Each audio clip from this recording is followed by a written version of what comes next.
climate justice, defined by Indigenous dreaming, is an invitation into complexity, a surrendering to the truth and a reckoning of this extractive society. In order to revitalize possibility, we must dream the Indigenous dream. And so we dream climate justice.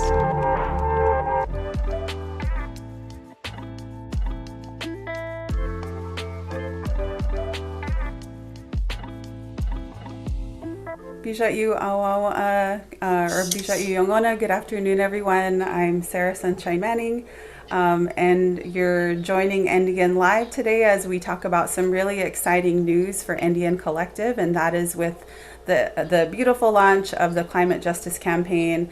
And joining me today are a couple members of the Climate Justice team, Jade Begay and Kailea Frederick. And we'll be chatting with them today and talking about this exciting week of climate justice launch activities. But before we get into that, I just want to talk a little bit about just framing up how climate justice embeds itself into the work of NDN Collective. But really quickly, a little more about myself. So I'm a citizen of the Shoshone-Paiute tribes, and I'm also a descendant of the Chippewa Cree tribes of Rocky Boy, Montana. And I've been with the NDN Collective since our launch and been a part of just witnessing the shaping of our multi-pronged approach to build Indigenous power. And NDN Collective, as an international serving organization, through various different strategies, we seek to support Indigenous self-determination, Indigenous movement building, and justice and equity for all people and the planet.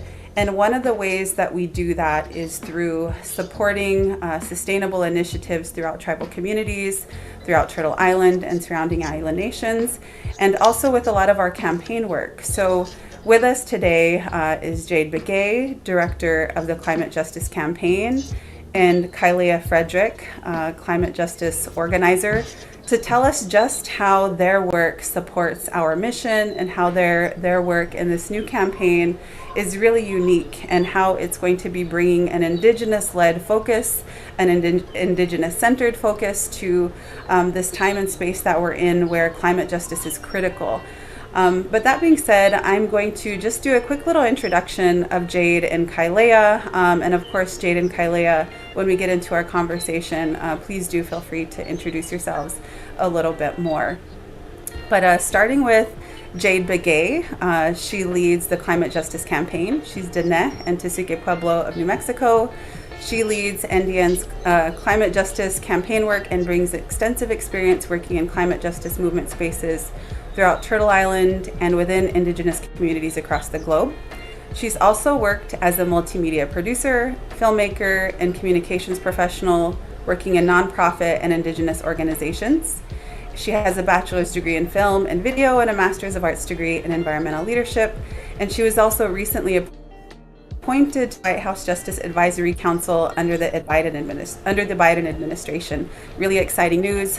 So happy that you're here with us. And Jade is also formerly a member of our comms team and was able to help really build out our narrative strategy for our work. So really grateful to be here, Jade, speaking with you in a different capacity. Thanks, Sarah. Right. And Kailea Frederick. Sarah. Happy to be here. Yep, sorry about that, Jade.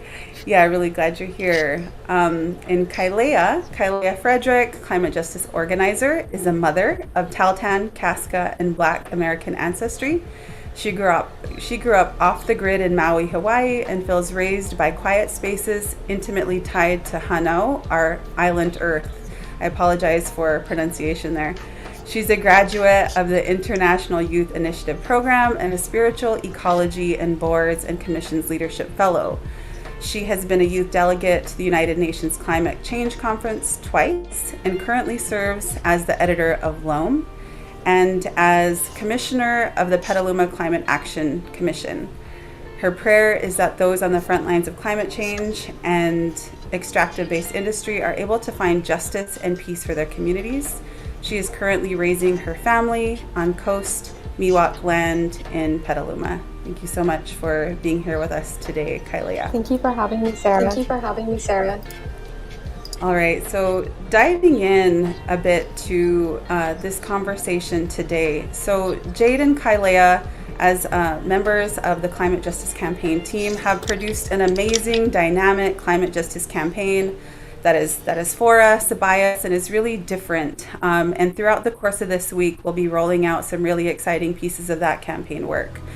But to tee up the conversation a bit more, Jade, I'd love it if you could start with an overview of the Climate Justice Campaign and how it came to be, and not just the campaign itself, but your connection to this overall body of work with climate justice. And feel free to introduce yourself a bit more too before you dive into that question. Bisha Yongona, thanks so much for those of you that hung around. I know that we had a really long gap of interacting with you there for a little while, so glad you stuck around. And if you're just joining us, maybe we'll try to start a little bit at the top. So I'm going to just go back to a quick introduction because I think we might have a different audience now. So Bisha Yongona, good afternoon, everyone. I'm Sarah Sunshine Manning, and I am the Director of Communications for NDN Collective, and here today to talk with two members of NDN Collective's Climate Justice Campaign team, Jade Begay, Director of the Climate Justice Campaign at NDN, and Kailea Frederick, Climate Justice Organizer. And we're here to talk about the official launch of NDN Collective's Climate Justice Campaign. It's been something that's been brewing for months now. I want to say at the start of the new year of 2021. Ever since then, this campaign has been building, and with so much intention, Jade built out this work, recruited an amazing team, and this week, as of yesterday, we officially started rolling out that work. And to back up and give a little bit of context too about how this work ties into what we do at NDN Collective, is NDN Collective as a national organization dedicated to building Indigenous power, who often sometimes does work across colonial borders in Turtle Island, across borders of so-called Canada, so-called Mexico, and surrounding island nations. So much of our work is devoted to supporting the self-determination of Indigenous peoples, to building justice and equity, not just for Indigenous peoples, but all people on the planet. Climate justice is a part of this work. The Climate Justice Campaign is also part of a larger Indian action strategy. We have 4 campaigns, and climate justice is one of those 4 campaigns, and is definitely dovetailed into all of those pieces, dovetailed into NDN Collective's overall mission. So that being said, we'll get back into the conversation, and maybe I'll just skip over the full introductions again, because I think if any of you were here at the top of the hour, we did fuller introductions, and we just started with one question, and I think that was as far as we got. So appreciate you for being here. Also, I know that those of you that have been hanging around for a little while or just joining us, it would be really awesome if you could share this video right now. I think we lost some viewers as we were in our long be back soon frame. So it would mean a lot to us if you could help us to share the word now, or even if you're tuning in later. But with that, I'd love to pass the mic now to Jade Begay to get us started in this conversation. And I have a question for you first, Jade, and maybe before you get into this question, you could introduce yourself a little bit more. But I'd love if we can start with an overview of this work, an overview of the Climate Justice Campaign. As I mentioned, this has been something that you've been building with so much intention for months. You definitely just breathe so much beauty and thought and care into what we're seeing roll out, even yesterday with the video. So tell us how that started. Tell us a bit about how you got into this work of climate justice. Thanks, Sarah. And yeah, thank you everyone for bearing with us. You know how it goes with tech issues and Zoom world. So I appreciate all of the folks who stuck around and the folks who are rejoining. So yeah, Yate Bene, or I guess Yate now, it's past noon, at least here in New Mexico. And Tsamu, my name is Jade Begay. I'm from Tusuke Pueblo, and I'm also Dene. I live here in Oga, which is also known as Santa Fe, New Mexico. And as Sarah has shared before, I'm the Climate Justice Campaign Director here at NDN Collective. And yeah, I really, I come to this work from just a almost a lifetime, I would say, but definitely in the past 10 years working at the intersections of narrative change, cultural change, and climate change, climate justice, and environmental justice. For my, for the last 10 years or so of my professional life, I have been doing this work and working primarily with Indigenous communities who are at the front lines of environmental injustice and climate injustice. So really working with tribes from North America, but also globally to address these issues and to fight for Indigenous rights and sovereignty and self-determination. And I also come to this work just for context. I've worked with bigger nonprofits, NGOs around climate justice and climate work, like 350.org. I've worked with Indigenous Environmental Network and different grassroots groups, again, across Turtle Island. So just wanting to share that background for, accountability, and just, I think it's important to know, who people are accountable to, and just the lineage of how we show up to this work. I just wanted to share that. And I think, from that experience really informed how I wanted to build out this campaign. I've certainly been in situations before where I've seen bigger NGOs or really any nonprofit kind of helicopter in with a big flashy campaign. Yet there's no real dialogue between that entity and then the people who are on the ground, the people who are being most impacted. And it's kind of that campaign or that, action is not really informed by what is really needed at the ground level, at the front lines of this climate crisis. So I really didn't want to repeat that that pattern that you see with, flashy campaigns, really not understanding the deep needs of a community or a region. And so what we did was, from the very beginning of this campaign, we began with listening, just talking to various climate leaders, grassroots leaders from across Turtle Island, both here in the US and in Canada up north, or so-called Canada, I should say. And just really tuned into what has worked in the climate justice movement so far and what hasn't worked, and what kinds of things are people needing, what kind of solutions, what kind of resources, support are people needing right now, and how are we preparing? I think that's something that has been maybe overlooked or not as prioritized in the climate justice movement, is actual physical preparing. Not just with our skill sets and tools and materials, infrastructure, but preparing our nervous systems, preparing our mental capacity, our emotional capacity, because climate change, the climate crisis, brings a lot of fear with it, a lot of uncertainty, a lot of scary and kind of hopeless feelings. And so we need to prepare ourselves and kind of fortify ourselves in those ways too. So from that really a 2-month-long listening period, we then went into what I would call a chrysalis of gathering all of the information we gathered and really starting to build, what do we need to offer or what can we offer our communities? What can we provide? What kind of support can we create? And while we were listening, there are definitely places where we identified gaps. And so then the campaign design became about how can we support what is working and not recreate any wheels, and then how can we fill in the gaps that we identified.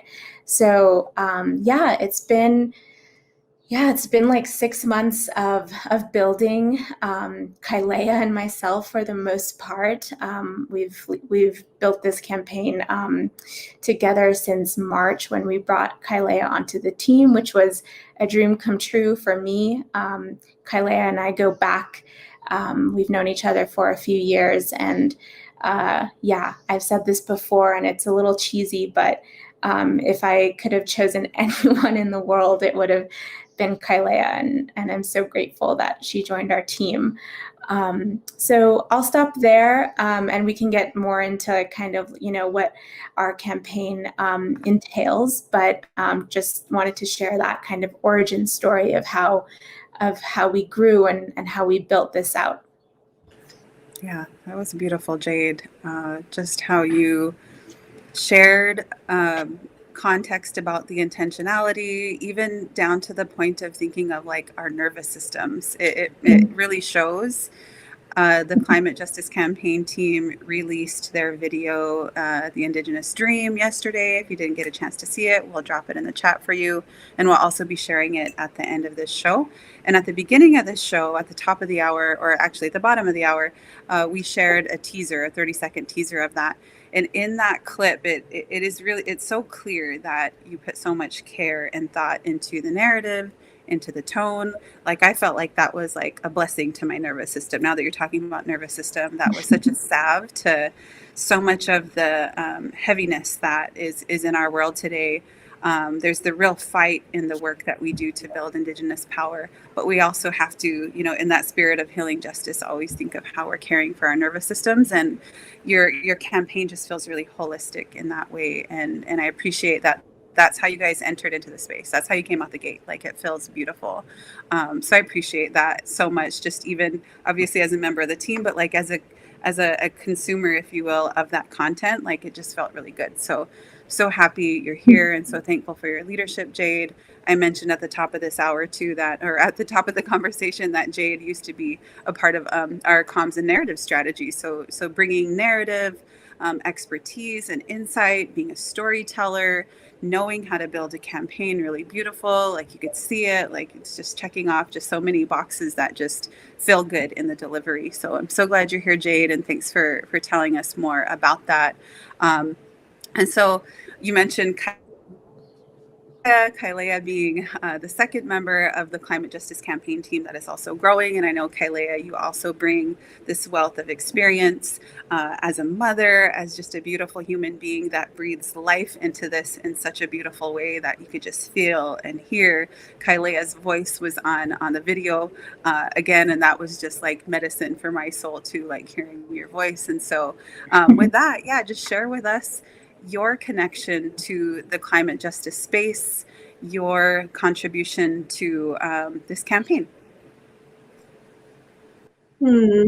I just wanted to say I'm so glad that the feeling of what it is that we're trying to evoke in the video translated and cast a bit of an imprint into your own heart space. That really means a lot to know that it's being felt in that way.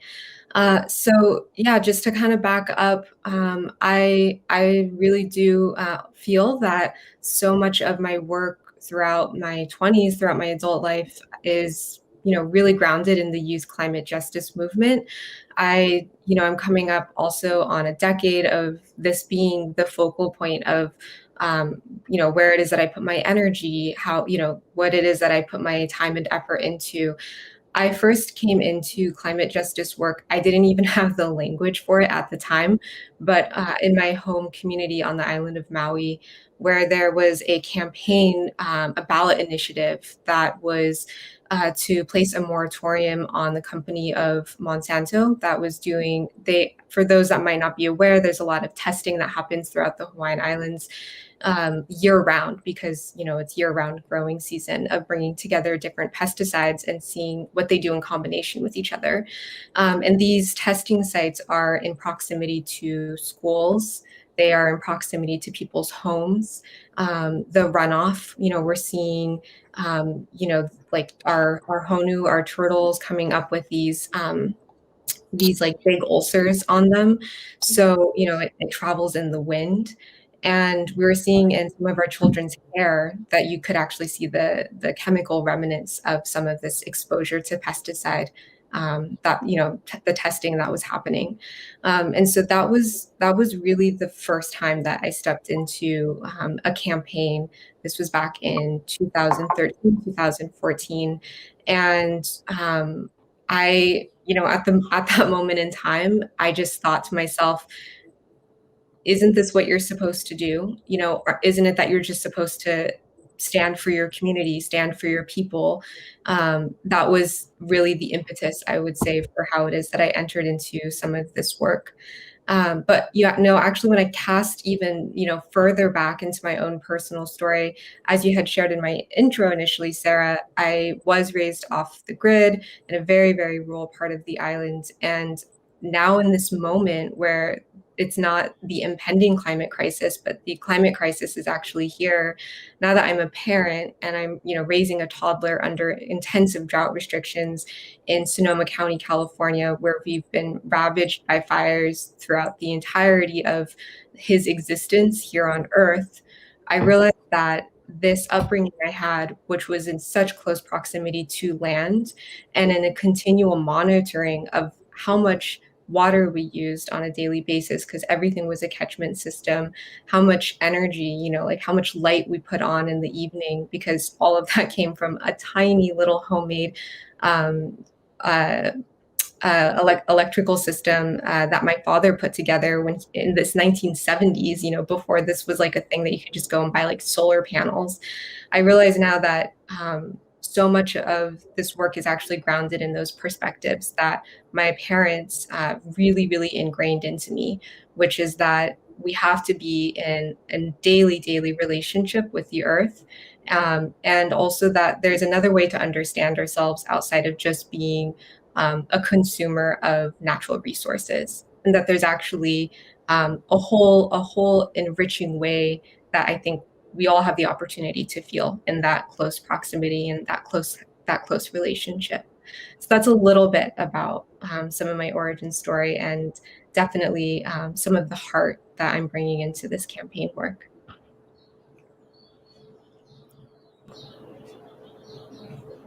Oh, I think you're on mute, Sarah.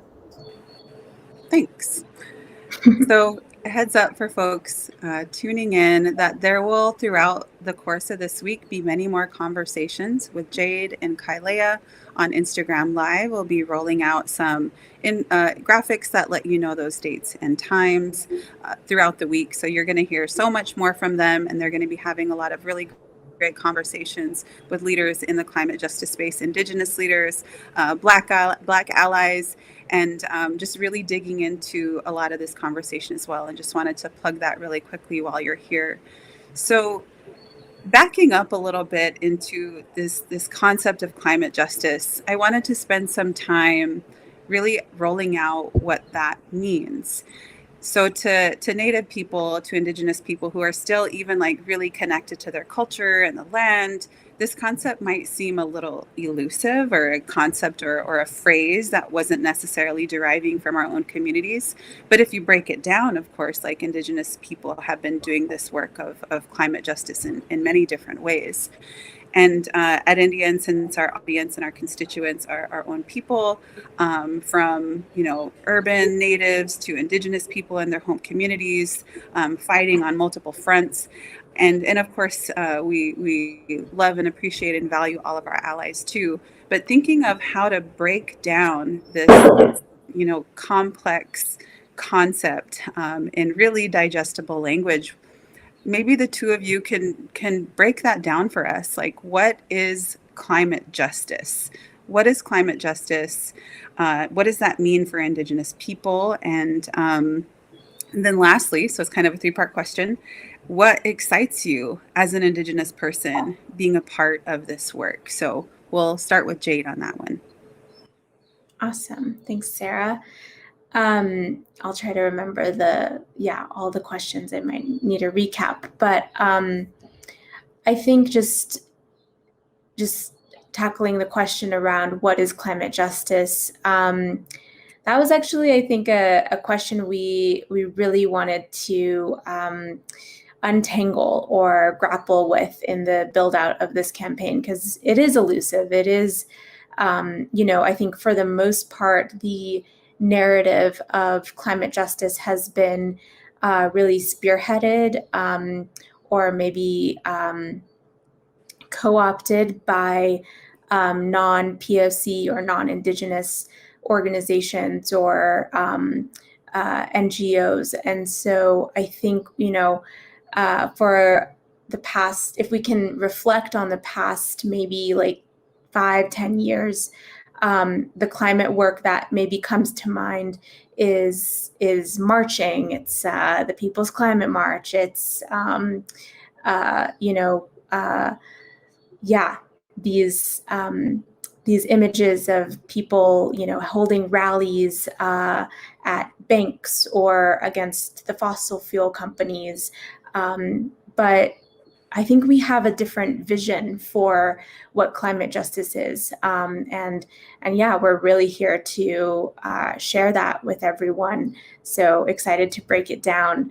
And I mentioned the process we went through initially to talk with and visit with and engage these various community leaders and climate justice leaders across Turtle Island about, what does it mean to them? What does climate justice really look like in practice to them? And a resounding sentiment that came through each of those interviews, and we did many, was that climate justice is about bringing people back to their land, that they want to see their families engaged with traditional ecological knowledge, using those ancestral skills and that knowledge to navigate this crisis, and honing in on those types of skills to like I said, just building time and space with their communities to reconnect with those skills and learn them. So that's really been like a core piece of our campaign, and will continue to be. We're going to hold that lesson really clear, really dear to our hearts in our work. That while we're out advocating on the Hill, while we're working at political levels and fighting, industry, that we're also creating pathways so that our people can be reconnecting with the land and their ancestral knowledge, because we already believe that our people have all of the skills, all of the knowledge they need to navigate this crisis. We just need time to connect with those skills. We just need resources maybe to host events, community events, to gather and reconnect with those skills. So that's kind of the balance we're holding in this campaign, is reconnecting with land while fighting against extractive industry and shifting our economy away from being dependent on industry, and also reducing the harm that industry causes towards our communities. If you look at almost any climate justice fight across Turtle Island, there's a pipeline involved, or there's an extractive company, oil company, or a company that's extracting natural resources. So we also want to reduce that harm that is happening, and that harm shows up in so many different ways beyond just extraction towards the land or violence towards the land. We see it in increased numbers of MMIR / women and Two-Spirit folks. So we're really seeing all of the intersections of what climate justice is, and working to build those those solutions and those on the ground practices that really can address all of those aspects of what climate justice can be.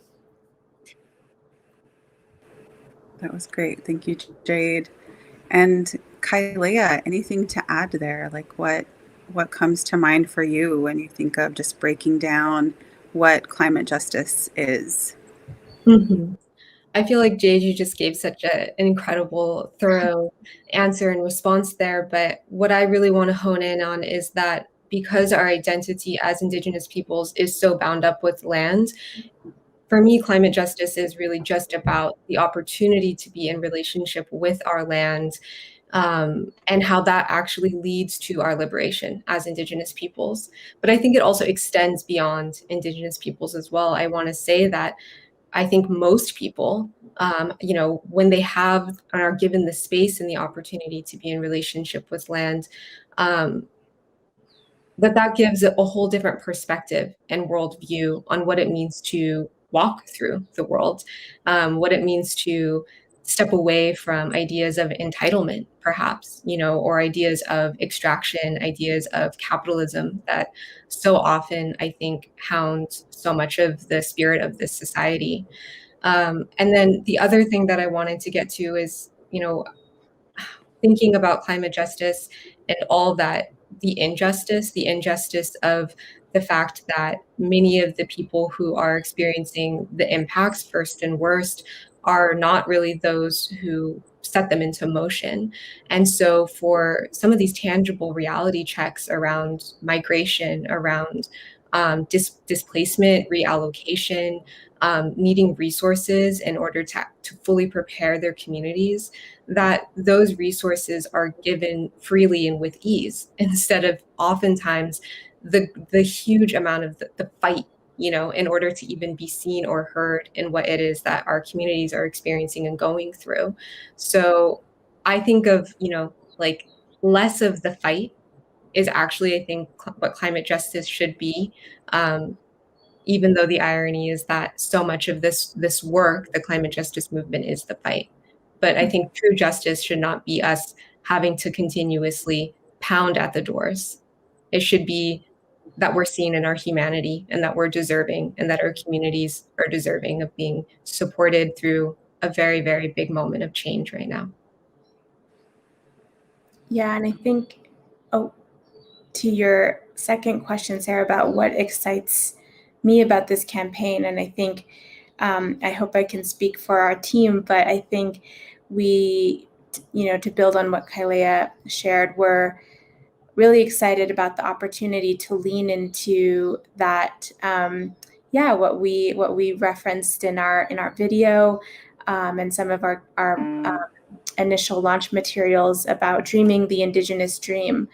Can we slow down enough in this moment during all of this collapse and entropy and chaos to really dream into what we're really building, and how we want to navigate, and the types of relationships we want to build with land and with each other. I think there is a need for rest in this moment to really even begin to start dreaming and stepping into our full imaginations around the innovative ways we'll need to respond. I think we tend to be so what's the word, rapid responsive, that we lean on our old tactics, our old strategies, and this entire issue, the climate crisis, is going to require lots of innovation and imagination. We're going to have to think of tactics and strategies that have never been thought of before. So there's this whole like realm of possibility, I think, that we can lean into. We just have to create time and space to do that. So I hope with this campaign, and there's various components of this campaign. So we have storytelling, we have which includes like video and podcast. We have our policy work, of course, because we have to be engaged at that level. But we also have climate preparedness workshops and trainings that I think that will be the space for us to really lean into that dreaming, that imagination, that skill building with our community around practical skills, and also building, like I said before, those like emotional and mental skills and types of practices that all help us prepare in that way for what's to come and what's already here. Great. Yeah, I appreciate you giving that overview of what folks can expect. Really excited about the narrative work, the storytelling, since you're both such talented storytellers. And on that note, how about we go ahead and shift now to sharing with our audience the video that we've been referencing so much. If you haven't all seen it already, you are in for a treat. This is absolutely a stunning film, co-produced by Climate Justice Campaign team and a few members of our comms team, Willie White and Jordan Breen. So check it out.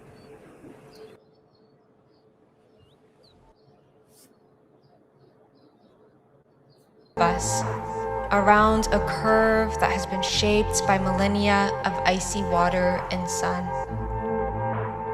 What if the only back we're going towards is back into our bodies, into our ancestral ways, into our spirits, into the earth?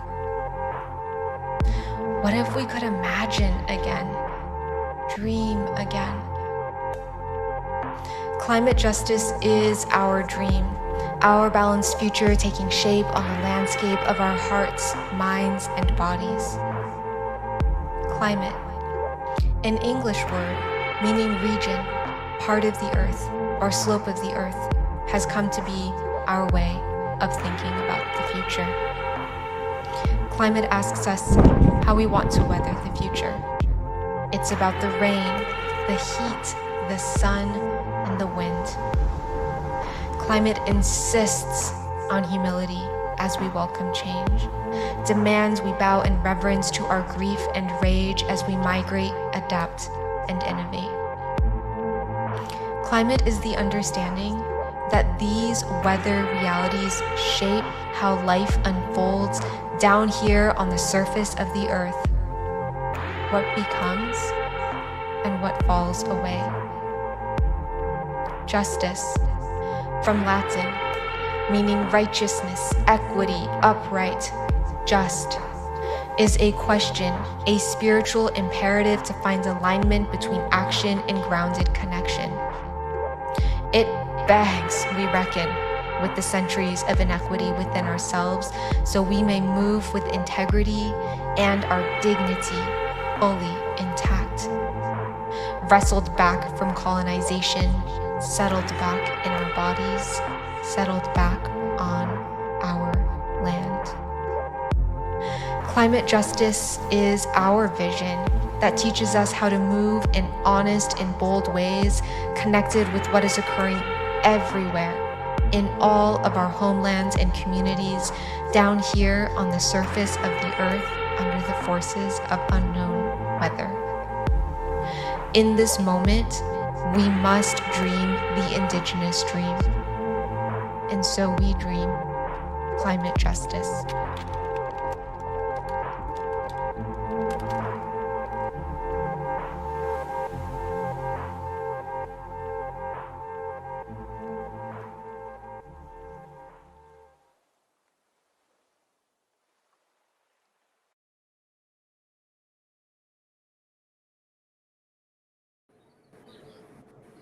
And we're back.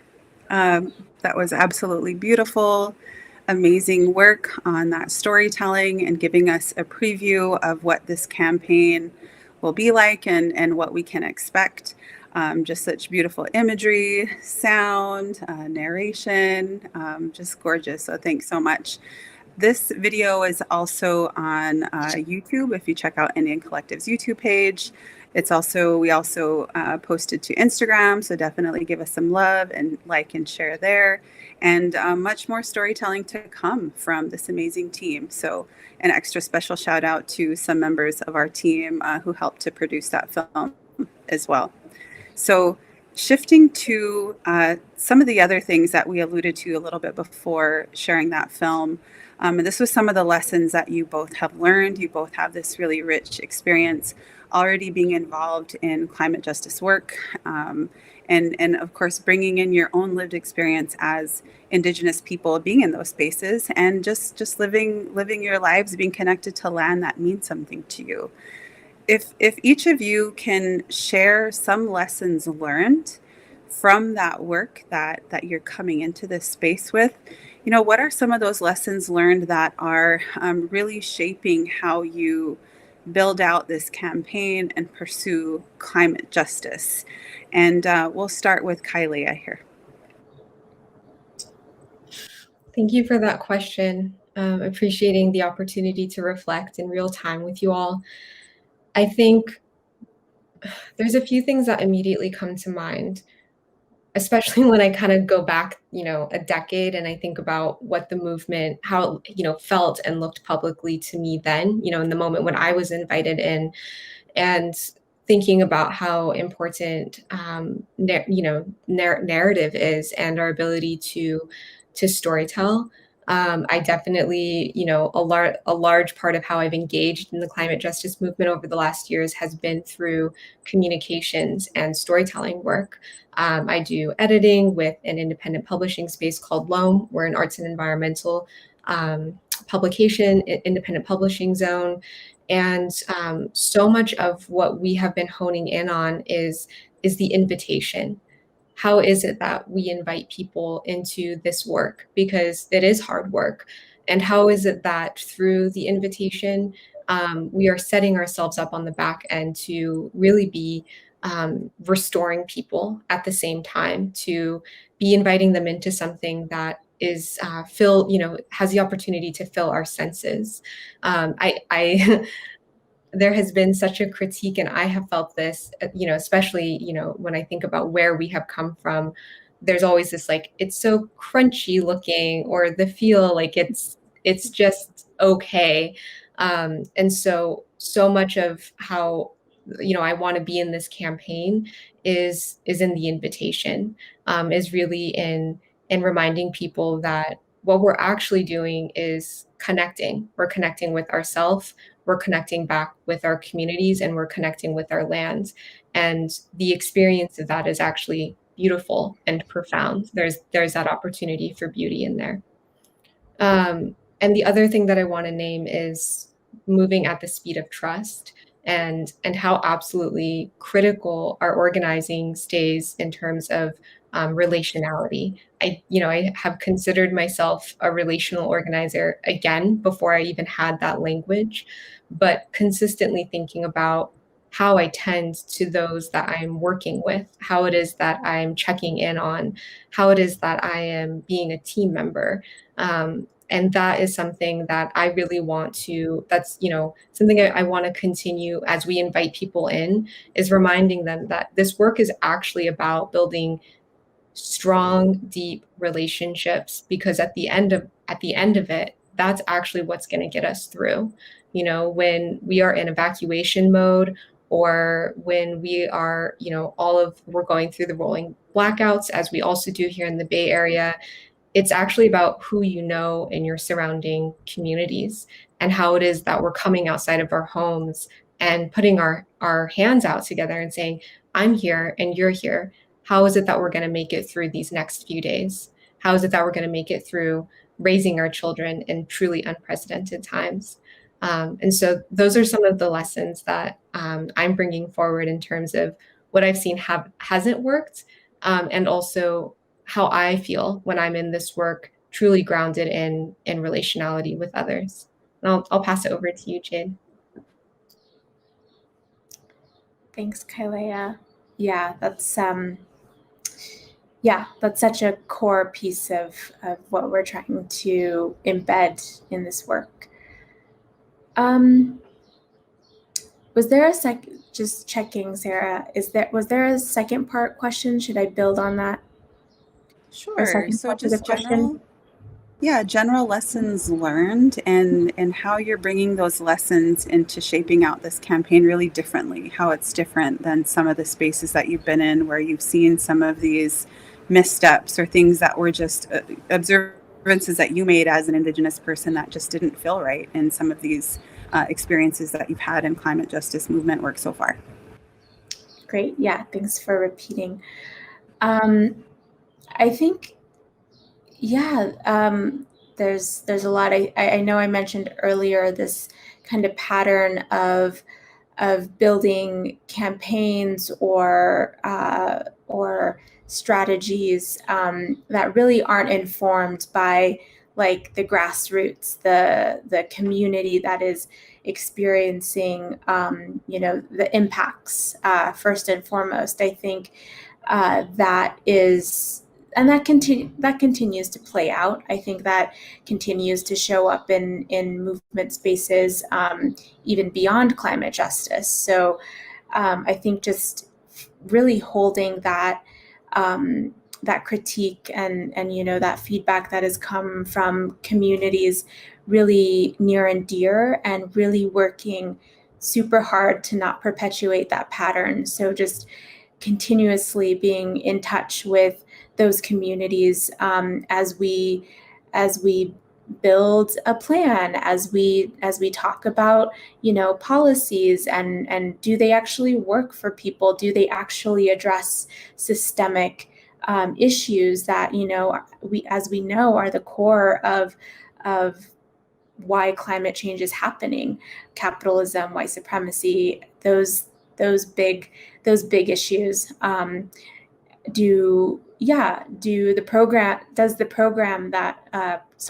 the programming that we are building out really add value, or is it distracting? So those are the types of questions that we kind of assess and evaluate ourselves to keep us accountable to real impact at that front line, at that grassroots level.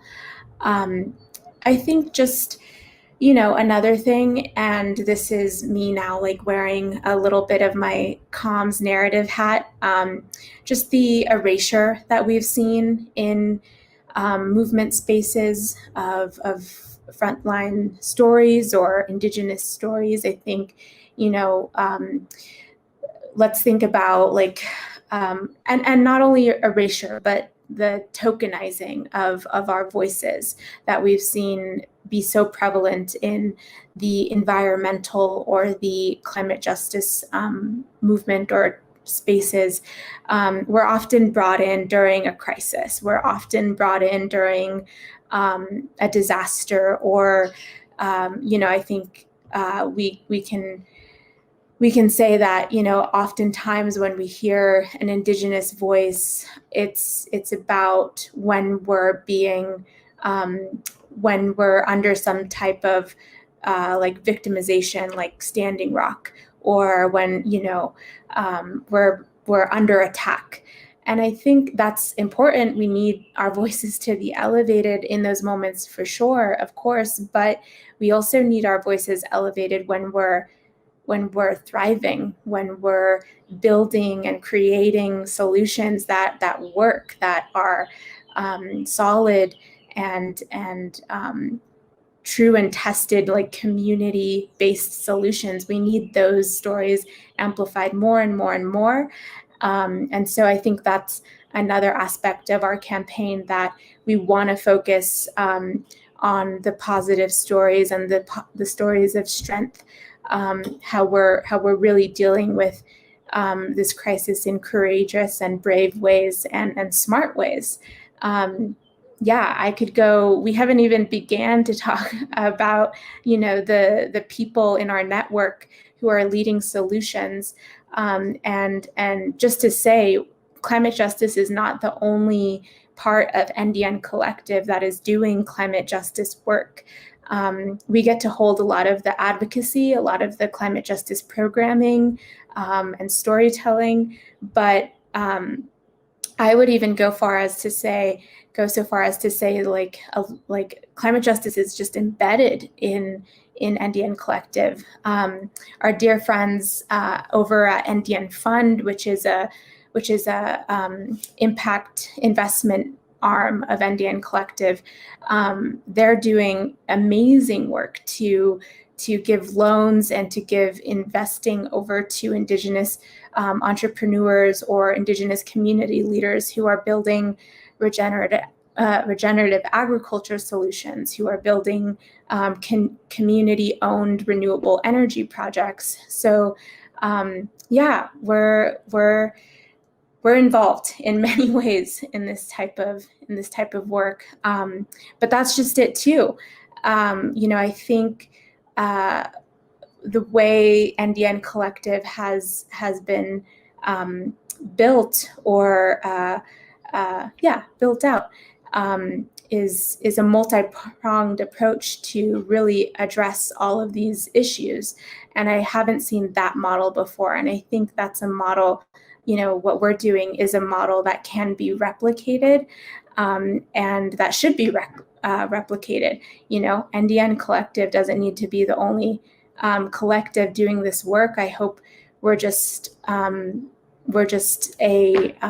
entity that can be inspiring to others.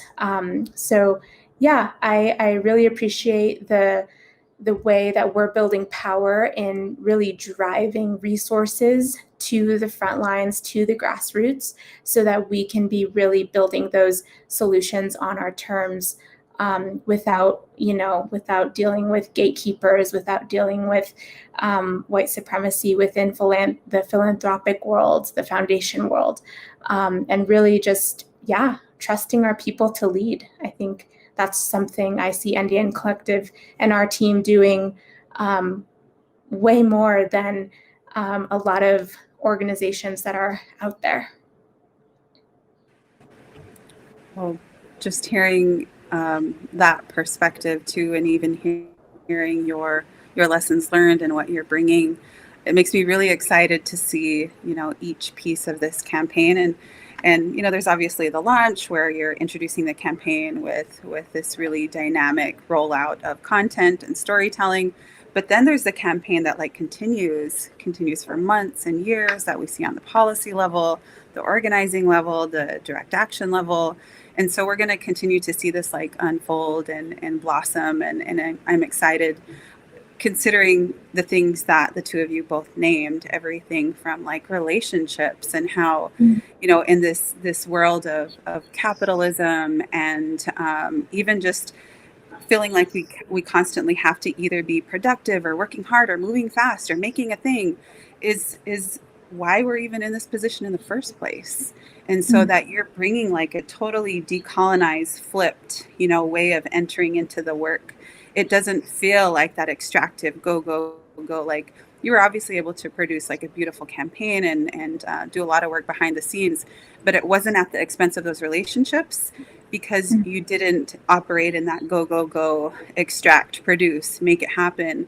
And then your relationships kind of fall to the wayside, and relationships are damaged sometimes in movement spaces because you want the goal, but how you pursue that goal, sometimes you're so hyper focused and zeroed in on that goal and tunnel vision to the goal, you forget that the relationships those are the things that sustain us. Those are the things that are regenerative. And as human beings who are all helping each other in this work, the way that we treat each other, that's almost all that matters in the end. And so just the way that the two of you are leading and creating that energy, that vision, it's just so inspiring. And I think I might have already said this already, not to be a broken record, but it's a breath of fresh air. And I am leaning in and just so excited to see more. Another thing that I was hoping that you could talk about a little bit is Jade, you mentioned accountability and partners in that in this time of building this campaign for the past several months, you spent hours and days and months connecting to people, talking, making sure that these relationships were not just something to check off the list, like, oh, I talked to them, but let me establish like real consultation, real collaboration. Can you, number one, like, tell us, and I know, sorry, I'm giving a couple questions here, but tell us who some of the partners are in this work, and then how you're accountable, what your accountability looks like, not just with those partners, but in general, accountability as you do this work. And both of you can definitely answer this question too, but firstly, yeah, maybe share with us who some of those partners are in this work. Sure. Yeah, this was a fun part of building out the campaign because there's so many groups doing really amazing work, and we didn't want to we really didn't want to like duplicate work. We have a motto. Well, I think I have a motto I projected onto the team maybe, but it's, just work smarter, not harder. I think that's a good one just for life. But yeah, we don't want to like I said, replicate what's already working. We want to honor what's working and ask, how can we do more of that? How can we, just make that, whatever it is, a strategy, a tactic, a model, more abundant, if it's working and if it's really helping folks. So, we did a scan. We did some fun maps, movement mapping of who was really doing solid work. Again, like at that like community level, and a few groups that we identified have now become our climate justice partners in this campaign. So Indigenous Climate Action, that is up north, across the medicine line in so-called Canada, that is led by Ariel Deranger, and we'll be joining Ariel for a conversation in a couple of days. Let's see, the folks behind the Red, Black, Green New Deal, Kailea will be in conversation with Valencia Gunner from there. The Red, Black, Green New Deal is in association and partnership. It's a program of the Movement for Black Lives, Native Movement, which is based in Alaska. An incredible organization that's led by women and femme and queer folks, doing amazing work in Alaska. With ICA and Native Movement, is really intentional because as I've done this work in the past, I've seen how we often jump to, it's like in the 11th hour that we bring in our relatives from these locations. It's like, oh, we need that representative from up north. We need that Alaskan rep. Lessons learned, not perpetuating patterns that we've or missteps that we've seen in the past. So from the get-go, engaging with Native movement and learning about the issues in Alaska and ICA and the issues that are facing First Nations up in so-called Canada, and really integrating those collaborations into the campaign early on. So it's not an afterthought. In fact, it's just a part of how we work and how we want to build like transnational and multicultural and tribal nation solutions and approaches to climate justice. We want to be thinking of these folks as we build from the start.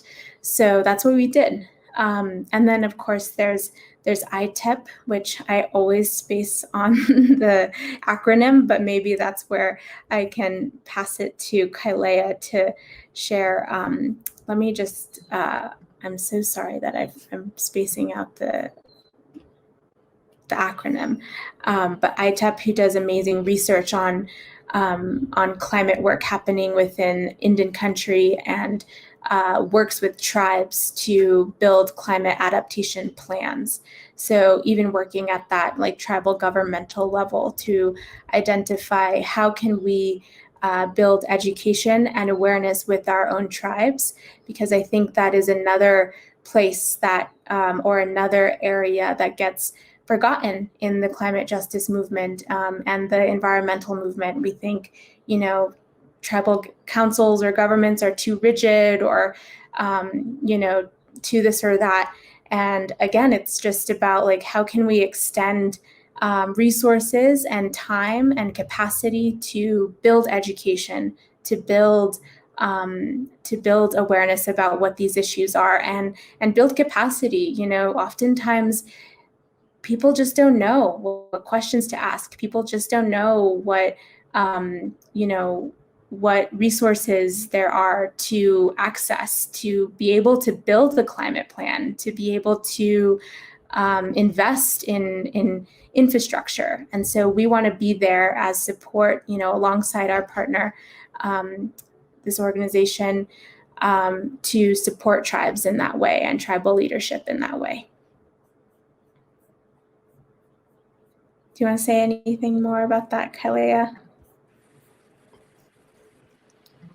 Just wanting to echo, you know, having gone through all of 2020, I spent on the Petaluma Climate Commission with putting together a climate emergency framework that we delivered to our city council, which then led to being granted the ability, our city being granted the ability to put together an actual climate plan, and having a little bit of insight into that process in terms of how do we actually have our local governance systems on board with this work in terms of investing into the infrastructure that we need and investing directly into the community. And as Jade said, this being something I think in the climate movement kind of broadly is often overlooked and not understood, because it's definitely, yeah, it's inside out, you know, outside kind of strategy.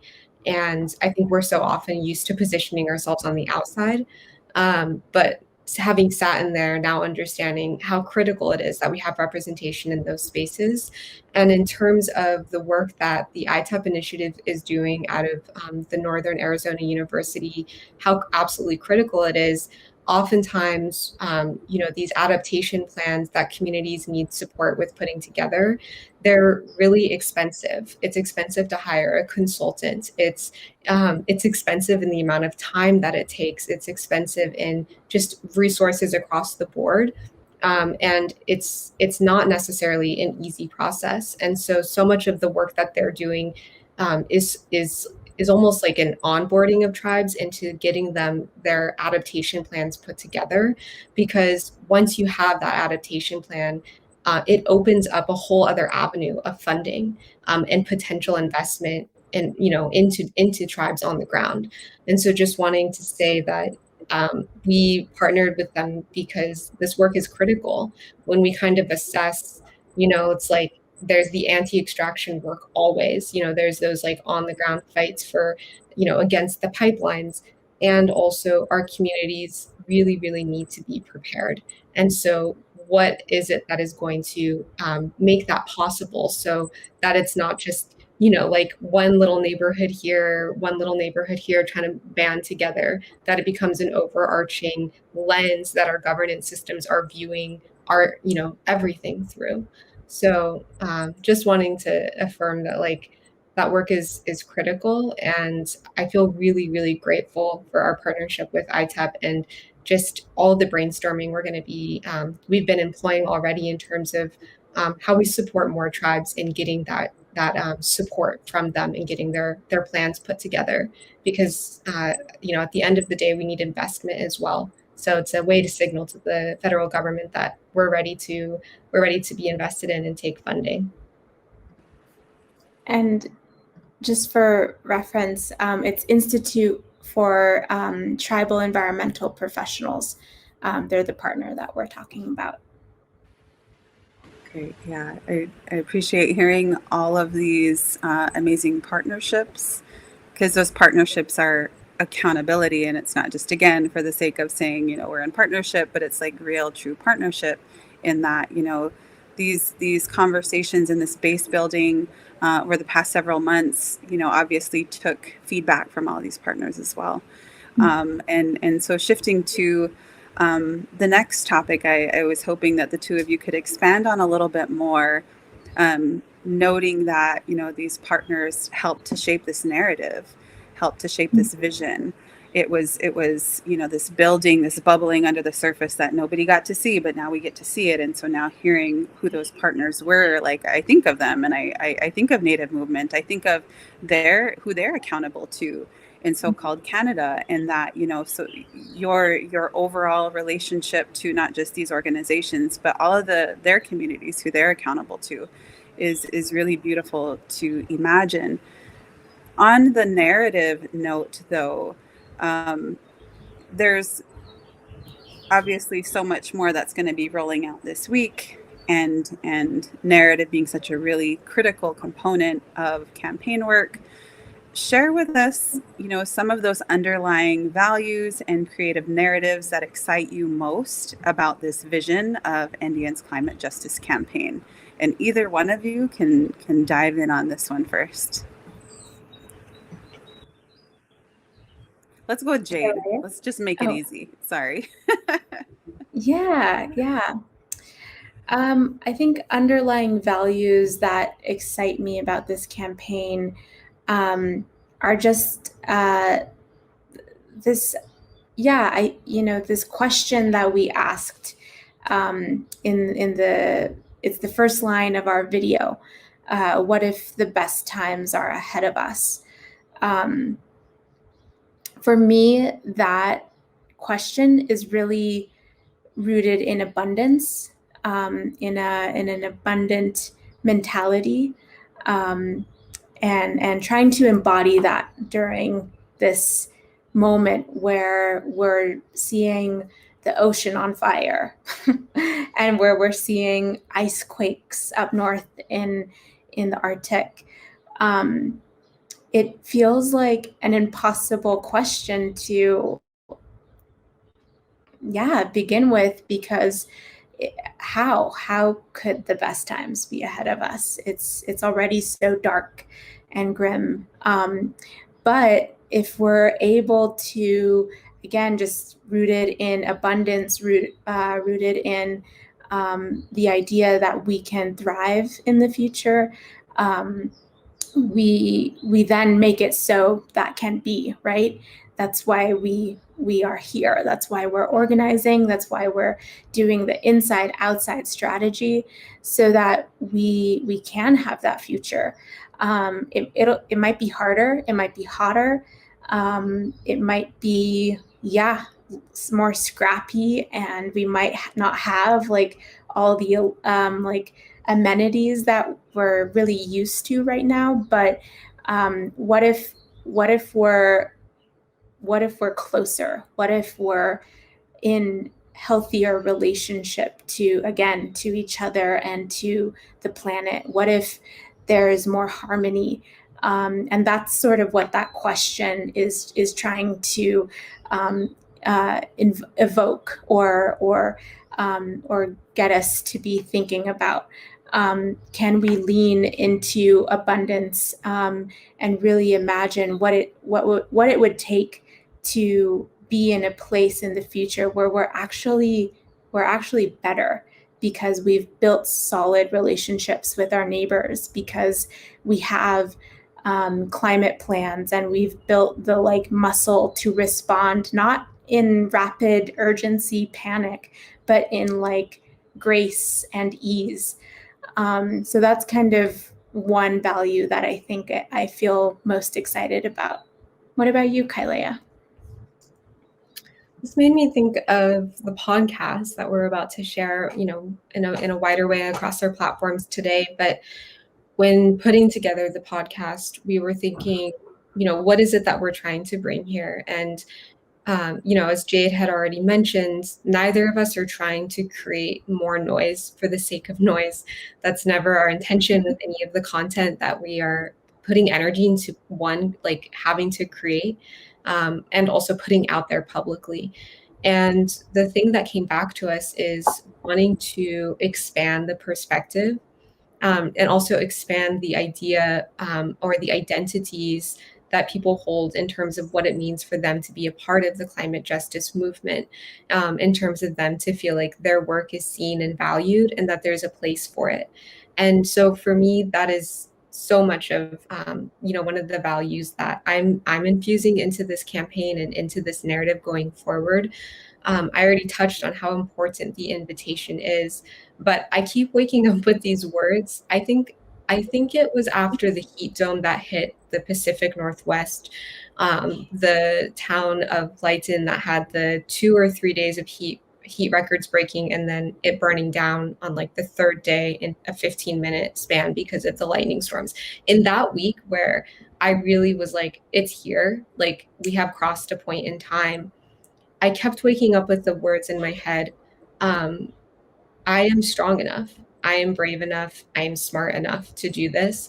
And that is actually the message that I want to impart to all of our people, is that we are in fact strong enough. We are in fact smart enough. And I certainly strongly believe that we hold the courage within our hearts to really honestly address what it is that we're going to be, or what it is that we are moving through right now. And a part of the affirmation, I think, as people start to, I think we're in this moment of like really people are starting to reassess. And I think it's critical and important that the reassessment happens, in terms of people kind of looking around in their own life and thinking, how is it that, what is it that I do? And how is it that I might pivot this, or how is it that it might serve in a different way? And that question, I think, is so critical, and is something that I really, I want to just open up more space for. I want to tell like all of the parents, like, your work is so absolutely critical right now. I often, there's this feeling that I get from people that are not in this work, quote unquote, that there's somehow this like secret way to get involved, or however it is that they're showing up in their life, it doesn't have a place. And that's what I want to shift. I want all of us to be reassessing and opening up our arms a lot wider to think about how it is that we can each be playing our part. And so that's a value that I'm holding, and a vision that I'm seeding right now. Beautiful. All of those values are so evident in what each of you share, and also what's been shared also so beautifully in the video. So pivoting to that, like the rest of the rollout this week and the launch, maybe you can give us a preview of what else is to come. Number one, for the launch this week, what can folks look forward to? You mentioned some of those things, but maybe just share a little bit more about what folks can look forward to in the coming days and the remainder of the week for this launch, and then into the future for climate justice for Indian Collective. Sure. Do you want to share about the week, and I can do the long term? Yeah, I think we can toggle back and forth. Cool. Yeah, so throughout the rest of the week, as we mentioned, we're going to be having some Instagram live conversations with some of our core partners. So tomorrow morning, bright and early on my time, 8 a.m. Pacific, I'll be having a conversation with Valencia Gudner from Movement for Black Lives. The following day, Jade, I believe you'll be having a conversation with ICA, Indigenous Climate Action. And then on Friday, I'll be having a last conversation with Native Movement. And, as we have shared so much of, what it is that we're wanting to do is really just uplift our partners' voices and the work that they're doing, and really create space for them to share, and let people know how it is that they can be forwarding the work that is they're moving forward really rapidly right now. We're going to be coming out with our podcast. Our intro podcast, I believe, episode is up and live. And then in the following weeks, we have some episodes that are already recorded. So we'll be sharing those out. And yeah, we have a fun little collaboration with the Indigenous illustrator and artist, Allie McKnight. We have some coloring pages that are going to be coming out. Really thinking, that project was trying to think about a way to invite families into starting to hold these conversations with their little people in their lives. How do you open a conversation about something that's so big and scary in a really safe, gentle, and loving environment? And also, how do we as organizers, it's like I found myself coloring some of these pages with these really beautiful illustrations and messages. So also something just for the nervous system to kind of like relax into. I think that's like a little snippet of what is to come in the rest of the week. Just some, we might have a few other things coming that I kind of want to hold back on sharing, divulging all of them. But maybe Jade, you could share briefly a few things about what's coming in the year, and I'll also come back in and there's a few other things that I want to share in terms of long vision that we're building out on right now.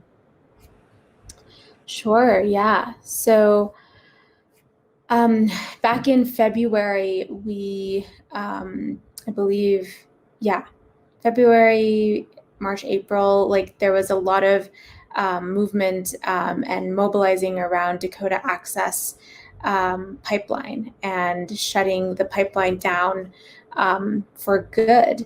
And so we mobilized in the moment. We've been involved. There's been an active petition. We led an action in Washington, D.C. and projected some visuals onto the Army Corps of Engineers headquarters building in D.C. And so that is work that we are very much committed to. There are many issues with that pipeline. It's currently operating illegally. It's violating treaty rights, Indigenous rights, UNDRIP. It's violating FPIC, and the list goes on. So we're working right now on a report about Dakota Access Pipeline to really highlight these technical issues that are, illegitimate and wrong about this pipeline. So in the coming weeks, we'll be sharing that report out. So you all can look forward to seeing that. And I want to make a shameless plug for our NDN newsletter. We mentioned earlier that we want to be connectors and weavers in the sense of bringing resources and bringing materials to our community. So that's going to be one of the best ways to keep track of we can we'll amplify grants that, we have that NDN makes available to our community. We'll amplify federal grants that can be used to build infrastructure or invest into infrastructure around climate. There's dollars that will be coming forth with the infrastructure plan, whatever it ends up looking like. And believe us, we believe, that we are organizing on that front to make sure that those dollars are make their way to the front lines, make their way to the grassroots. So just follow our work so that you're aware when those dollars become available to tribal communities and Native communities and peoples. So that's a good way to engage with future work. Beyond pipeline anti-extraction work, we're really excited about the opportunity to build data around how our people experience climate change. So another area where, and specifically Indigenous Native people, I just say our people, and I feel like it's understood, but I want to be clear. So far right now, it's really hard to find like hard statistics around how we specifically Native, Indigenous, tribal people within the United States experience climate change or have been, and what our priorities are when it comes to climate change. So we want to be able to explore what does it look like to have that data. So that's what we're doing, very much in development, but we hope to be able to build power in that way. Numbers matter, data matters, especially when we're talking about legislation or politics. And next year is a midterms year. So, and a lot of climate-related policy will be at stake. So, yeah, we have to be really communicating and making visible how exactly we are impacted by climate change. And so that's one way we hope to do that. And again, kind of build power as far as having information and data about our people. Do you want to share more, Kailea? Yeah, I'm going to also add just that, with Jade and I both having a storytelling background, that a lot of the work we're really, really excited about this coming year is digging into some very deep narrative work around some of our communities up north. We're looking to do some shared work really specifically with our partner Native movement. So I've been just deep in brainstorming around that. And then also we will be at the UN Climate Week in the September 20th through the 26th. And our campaign also will likely be at COP26 this year.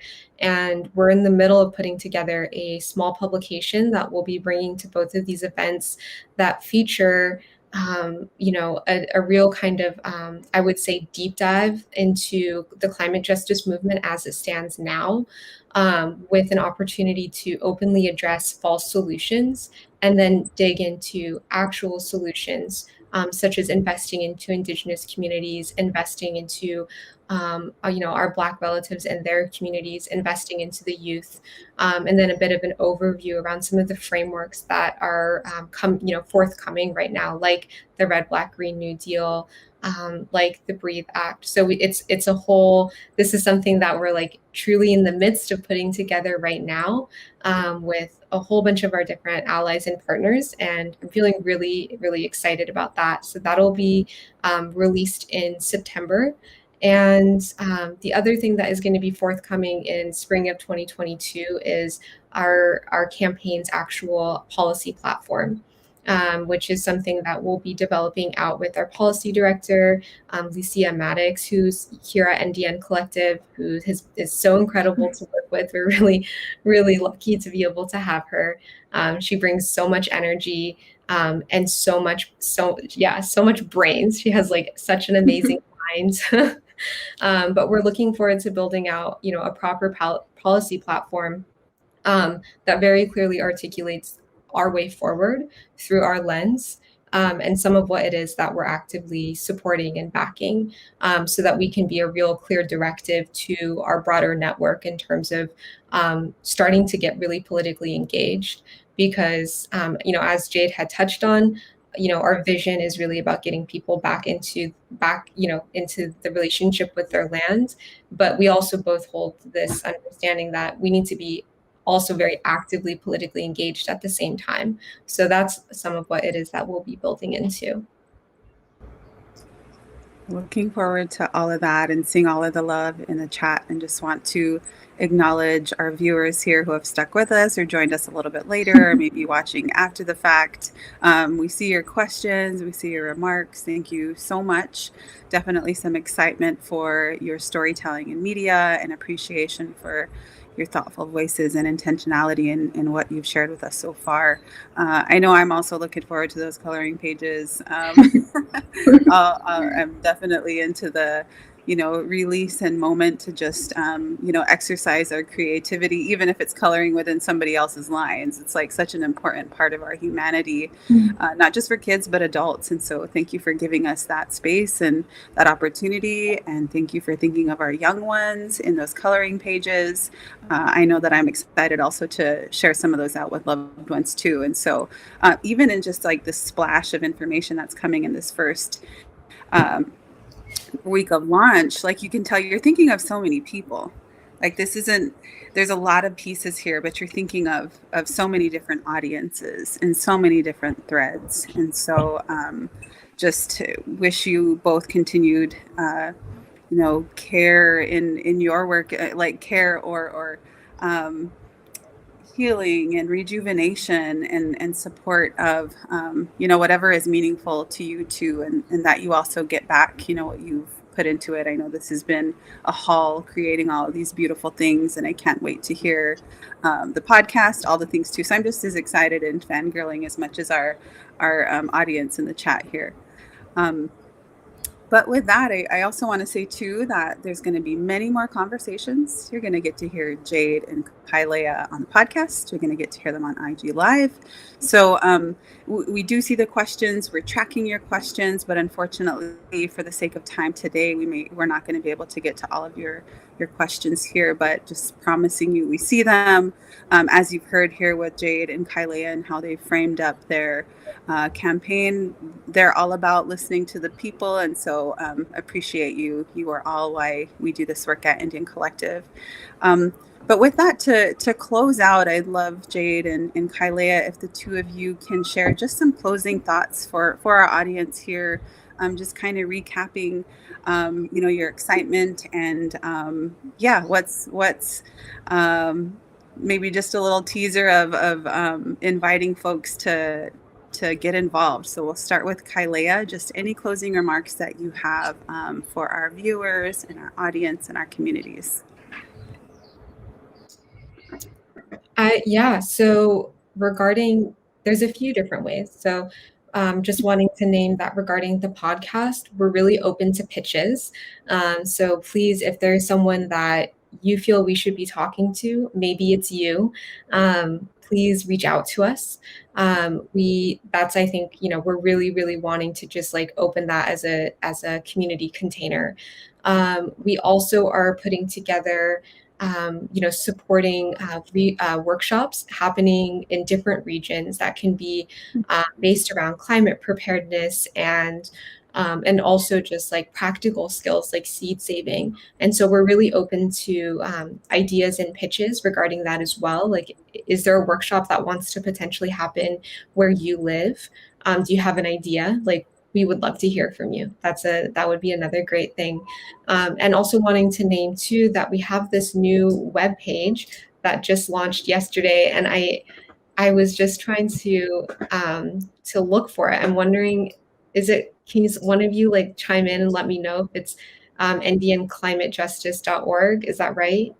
As far as the link? It's switched. It's Climate Justice. climatejustice.ndncollective.org. Okay, got it. So that is where you can find all the information in terms of some of what our campaign has put out thus far, and a way to reach out to us and to send us ideas. And then Jade and I we're both on Instagram. Jade is like one of my most favorite people to follow, even before we work together. But your handle's at Jade the Mighty. I'm at Earth is Ohana, and that's another great way to reach out and give us ideas and ask questions as well. Any other thoughts, Jade? Yeah, thank you for sharing about the climate preparedness workshops. That was going to be my main plug. We have one scheduled for the month of October where, this is Chester. These guys always got to make an appearance. In October, we'll be hosting a a workshop here in New Mexico on adobe making. So this is just an example of like the skills that we want to be creating, again, access to for our network and our community. You know, adobe is an amazing building material that can create really sufficient and sustainable homes. You know, good for keeping you cool in the summer, warm in the winter. And these are the types of solutions, you know, we want to be creating more of. So yeah, if you have any idea of a climate preparedness workshop, please get in touch with us. We want to make it happen. And yeah, I think you covered like how to stay engaged with us. Again, we'll be producing a newsletter for climate justice work specifically. So sign up for the NDN Collective newsletter on our website, ndncollective.org. And I think that's all for now. Yeah, thanks for staying with us throughout all the tech difficulties and through our long-winded overview of this new campaign. Thanks, Jade and Kailea. And Chester for making that appearance. Love Chester. And we'll drop the link to the website for the Climate Justice Campaign in the chat or in the thread here. And we'll also drop the link for how to subscribe to our newsletter. But check out that website, climatejustice.ndncollective.org. There you'll already see the video that was just rolled out. There you'll also find the first episode of the podcast and eventually the coloring pages and all sorts of other storytelling and ways that you can get involved. But with that, I think we'll go ahead and close out. And if there's more you want to know, promise you there's going to be more this week. So follow us on Instagram, Twitter, Facebook for a rollout of content throughout the remainder of the week. But again, thank you so much, Jade and Kailea. Thank you to our producer in the background there, Lorenzo, holding it down through our tech difficulties. You know, we do our best over here, but we're also sitting in our homes. Our cats go by, you know, relatives are knocking at my door. Like, that's the reality of the work that we're doing too. And it's just real. But yeah, glad you're all here and look forward to supporting Jade and Kailea in this work. So thanks again, everyone. And we will see you next time and hopefully with a little less technical difficulties. So see you. Thank you. Take care. Thanks, everyone.